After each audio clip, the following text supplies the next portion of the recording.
ये फिल्म दर्शाती है कि पैसों की चाहत इंसान को कितना गिरा सकती है और असली खतरा बाहर ही नहीं बल्कि हमारे अंदर का लालच और विश्वासघात है। तो बिना किसी देरी के एक्सप्लेनेशन स्टार्ट करते हैं। मूवी की शुरुआत में हम एक लड़की को देखते हैं जो कहीं जा रही होती है और उसके पास पैसों से भरा बैग और बंदूक होती है।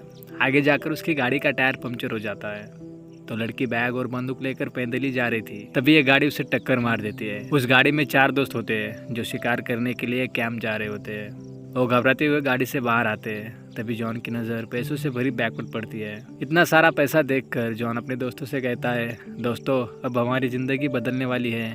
क्योंकि जॉन सबसे ज़्यादा लालची होता है। बाकी दोस्त डरे हुए होते हैं क्योंकि उनके सामने किसी की लाश होती है। पॉल पुलिस को बुलाने की बात करता है तो जॉन उसे कहता है, तुम पागल हो गए हो क्या? पुलिस ये सारा पैसा खुद रख कर हमें मर्डर के केस में अंदर कर देंगी। क्या तुम ऐसा चाहते हो? बाकी दोस्त भी जॉन के साथ होते हैं क्योंकि वो डर जाते हैं और जेल नहीं जाना चाहते और उनके मन में भी पैसों को देखकर लालच आती है। पॉल को ये सब ठीक नहीं लगता लेकिन पॉल मान जाता है। पॉल का दोस्त जॉन से कहता है, हम इस लाश का क्या करेंगे? जॉन कहता है, हम कैबिन जाकर इस लाश को जंगल में कहीं दफना देंगे और पैसों को आपस में बांटकर इस बात को हमेशा के लिए भूल जाएंगे। और लाश को और पैसों को गाड़ी में डालकर निकल ही रहे होते हैं। तभी वहाँ पुलिस की गाड़ी आती है। उसमें एक ऑफिसर होता है। जॉन उन सबको नॉर्मल रहने के लिए कहता है ताकि ऑफिसर को उन पर शक ना हो और सबसे पहले उस लड़की की गाड़ी चेक करता है। बाद में इन चारों से पूछताछ करता है। जॉन कहता है, हमने किसी लड़की को नहीं देखा। हम कैंप जा रहे थे शिकार के लिए लेकिन अचानक हमारी गाड़ी बंद पड़ गई। ऑफिसर कहता है, आपकी गाड़ी तो नहीं दिख रही है, ऐसे कैसे बंद पड़ गई? जॉन कहता है, हमें नहीं मालूम। ऑफिसर को उन पर शक होता है। ऑफिसर उनसे कहता है, मैं आपकी गाड़ी चेक करना चाहता हूँ। जॉन को डर लगता है कि ऑफिसर लाश को ना देख ले। जॉन उस लड़की की बंदूक से ऑफिसर को गन पॉइंट पर लेता है। ऑफिसर और उसके दोस्त जॉन को बंदूक रखने के लिए कहते हैं लेकिन जॉन शूट करके ऑफिसर को मार देता है। जॉन के दोस्त बेहद डर जाते हैं। जॉन उनसे कहता है, हम ऑफिसर की लाश को यही छोड़ देंगे ताकि पुलिस को लगे ऑफिसर को इस लड़की ने मारा है। वो लोग गाड़ी में बैठकर कैबिन की तरफ निकल जाते हैं। कैबिन पहुंचकर हम देखते हैं कि वो जगह काफ़ी सुनसान है और वहाँ काफ़ी घना जंगल है। पॉल काफ़ी नाराज़ होता है और वो किसी से बात नहीं करता। पॉल और उसका दोस्त लड़की की लाश को दफनाने के लिए जाते हैं। जॉन पैसे गिन रहा होता है ताकि सभी दोस्तों में बराबर बांट ले। जॉन अपनी वाइफ को कॉल करता है। उसकी वाइफ उसे कहती है, मैंने तुम्हें कितनी बार कॉल किया, तुम जवाब क्यों नहीं दे रहे थे? जॉन कहता है, मैं ठीक हूँ और जल्दी वापस आ रहा हूँ। फिर हम एक आदमी को देखते हैं जिसका नाम सिडनी होता है। वो उस लड़की की गाड़ी के पास आता है और वो गाड़ी में झांक कर देखता है। उस गाड़ी में कुछ नहीं दिखता। उसे ज़मीन पर पड़ा खून दिखता है और उसे पता चलता है कि उसे कहाँ जाना है।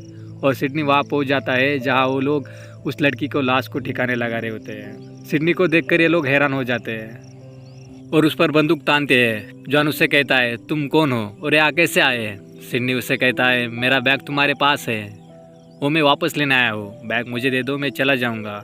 जॉन उसके दोस्तों को उसकी तलाशी लेने के लिए कहता है लेकिन उसके पास कोई हथियार नहीं होता। जॉन उससे पूछता है, तुम्हें हमारे बारे में कैसे पता चला और हमारे बारे में कौन कौन जानता है? सिडनी उसे कहता है, तुम्हारे बारे में कौन कौन जानता है ये तो मुझे नहीं पता लेकिन मैं तुम्हारे बारे में बहुत कुछ जानता हूँ। मेरा बैग मुझे दे दो, मैं चुपचाप यहाँ से चला जाऊँगा। सिडनी बहुत शांत रहता है और उसके चेहरे पर ज़रा सा भी डर नहीं होता। जॉन को लगता है कि उसके साथी उन पर नज़र रखे हुए हैं। जॉन अपने दोस्तों को जंगल में देखने के लिए कहता है। जॉन सिडनी से कहता है, तुम्हारे साथी कहाँ है? सिडनी उसे फिर से कहता है, मेरा बैग मुझे दे दो, मैं यहाँ से चला जाऊँगा। जॉन उसे केबिन ले जाकर बांध देता है। जंगल में एक आदमी होता है। वो पॉल और उसके दोस्त को देखकर भागने लगता है। वो उसे पकड़ लेते हैं। जॉन उसे कहता है, तुम्हारे बाकी साथी कहाँ है और तुम यहाँ कैसे पहुँचे? वो आदमी बहुत डरा हुआ होता है। वो उनसे कहता है, मुझे मत मारो, मैं फैमिली वाला आदमी हूँ, मैं बस यहाँ शिकार के लिए आया था, मुझे जाने दो। पॉल और उसके दोस्त कहते हैं, इसे जाने दो, शायद ये कुछ नहीं जानता। लेकिन जॉन कहता है, इसने अब हमें देख लिया है, अब इसे मारना ही होगा, लेकिन इस बार कोई और मारेगा। पॉल का दोस्त कहता है, मैं मारूंगा, लेकिन उसकी हिम्मत नहीं होती। जॉन उसके सर पर बंदूक रख कर उसे फोर्स करता है, फिर वो उसे मार देता है। फिर हम देखते कि सिडनी उनके छुपे हुए राज खोलता है। इसमें दोस्त एक दूसरे पर शक करने लगते हैं और उनके बीच झगड़े शुरू हो जाते हैं। पॉल सिडनी के सिर में गोली मारकर उसे मार देता है और वो दोस्त पैसे की लालच में और पैसा पाने के लिए एक दूसरे को मार देते हैं। जॉन जख्मी हालत में होता है। फिर हम देखते हैं कि सिडनी जिंदा हो जाता है। इससे हमें पता चलता है कि सिडनी आम आदमी तो नहीं है।